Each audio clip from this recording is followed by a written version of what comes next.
Hormones को बनाने के लिए कोलेस्ट्रॉल की जरूरत होती है। विटामिन डी बनाने के लिए भी कोलेस्ट्रॉल की जरूरत होती है। सेल मेम्ब्रेन्स या सेल की झिल्ली को सपोर्ट करने के लिए भी कोलेस्ट्रॉल की जरूरत होती है। आपके दिमाग के लिए भी कोलेस्ट्रॉल की जरूरत होती है। कोलेस्ट्रॉल आपकी इम्यून सिस्टम के लिए मददगार होता है। बाइल सॉल्ट्स बनाने के लिए भी कोलेस्ट्रॉल की जरूरत होती है और इसीलिए हमारा जिगर या लीवर में रोजाना 80% कोलेस्ट्रॉल बनता है। अंडे की जर्दी में कोलेस्ट्रॉल को मोबिलाइज या कम करने वाले न्यूट्रिएंट्स में नंबर 1 कोलिन और नंबर 2 लेसिथिन शामिल है। दोनों ही कंपाउंड्स आपकी मदद करते हैं कोलेस्ट्रॉल को जिस्म से बाहर निकालने में। एक अंडे में लगभग 186 मिलीग्राम कोलेस्ट्रॉल होता है, लेकिन आपको ये भी समझना चाहिए कि आपका जिस्म या लीवर रोजाना लगभग 3000 मिलीग्राम कोलेस्ट्रॉल खुद बना लेता है। तो अगर आप 3000 मिलीग्राम और 186 मिलीग्राम की तरफ देखें तो इन दोनों में बड़ा फर्क है।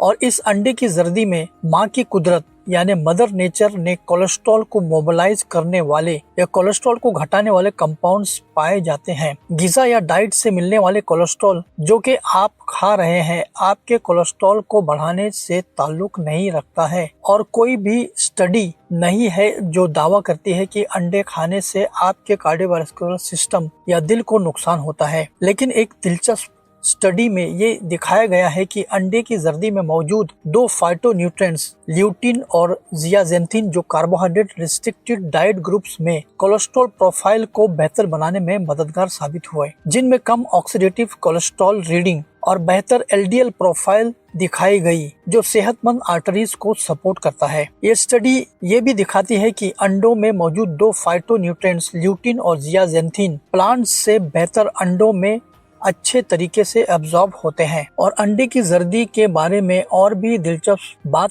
है कि ये विटामिन K2 का अच्छा जरिया है जो कि दिल की हिफाजत करता है और कैल्शियम को आर्टरीज में जमा होने से रोकता है और कैल्शियम को हड्डियों में ले जाता है। तो जहाँ तक ऐसे खानों के बारे में जो आपके दिल और कोलेस्ट्रॉल को सपोर्ट करता है, अंडे सही तरीके से उनमें से सबसे ऊपर है। अब मैं गायों की घास से पलती हुई गाय का दूध के बात कर रहा हूँ, न कि अनाज से पलती हुई गाय का दूध। सबसे पहले तो मक्खन या बटर और ये माइक्रो ऑर्गेनिज्म आपके कोलेस्ट्रॉल पर बड़ा असर डालते हैं। आपके खुद के माइक्रो ऑर्गेनिज्म बाइल सॉल्ट बनाते हैं जो कोलेस्ट्रॉल को घटाने या कम करने में मदद करता है। बाइल सॉल्ट कोलेस्ट्रॉल को जिगर या लीवर से प्राइमरी रूप से कंट्रोल करता है और आपकी माइक्रोबायोम सेकेंडरी टाइप के बाइल सॉल्ट बनाते हैं। मक्खन में विटामिन K2 का अच्छा जरिया है जो कि दिल के लिए बहुत फायदेमंद है। मक्खन मेनोपॉज से गुजर रहे औरतों के लिए भी फायदेमंद है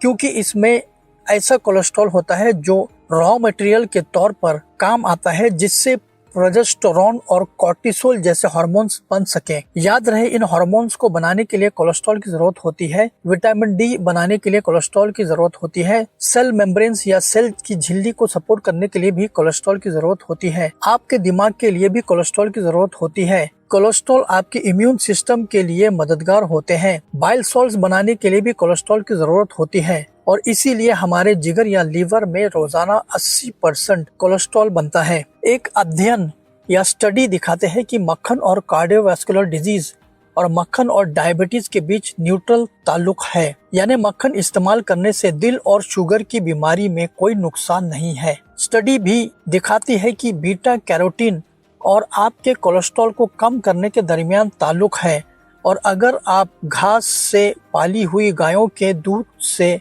मक्खन इस्तेमाल कर रहे हैं तो आपको बहुत ज्यादा बीटा कैरोटीन मिल रहा है और आप मक्खन की रंगत को पीला देख सकते हैं सफेद से ज्यादा, क्योंकि इसमें बीटा कैरोटीन भरा होता है। मक्खन में कुछ और चीजें भी हैं जो आपके कोलेस्ट्रॉल प्रोफाइल के लिए बहुत फायदेमंद हैं। उनमें से एक CLA है जो कि कोलेस्ट्रॉल को कम करने में मददगार साबित हुआ है। इन्फ्लेमेशन को कम करना है, आपके वजन कम करने में मदद देता है और ये कॉन्जुगेटेड लिनोलेनिक एसिड है और मक्खन में ब्यूट्रिक एसिड भी होता है जो कि कोलेस्ट्रॉल को कम करने की सलाहियत रखता है और ये कोलोन में इन्फ्लेमेशन को कम कर सकता है और लीकी गट को सपोर्ट करने के लिए जाना जाता है। घास से पली हुई गायों के दूध से बना मक्खन ओमेगा 3 फैटी एसिड्स भी होते हैं जो कि कोलेस्ट्रॉल पर असर अंदाज होते हैं। घी पर भी बहुत रिसर्च हुआ है जो कि साफ मक्खन की चर्बी है कि कोलेस्ट्रॉल को कम करने में मदद साबित है। तो मुझे उम्मीद है कि अगर आपको कोलेस्ट्रॉल का मसला है या आपको दिल के बारे में फिक्र है तो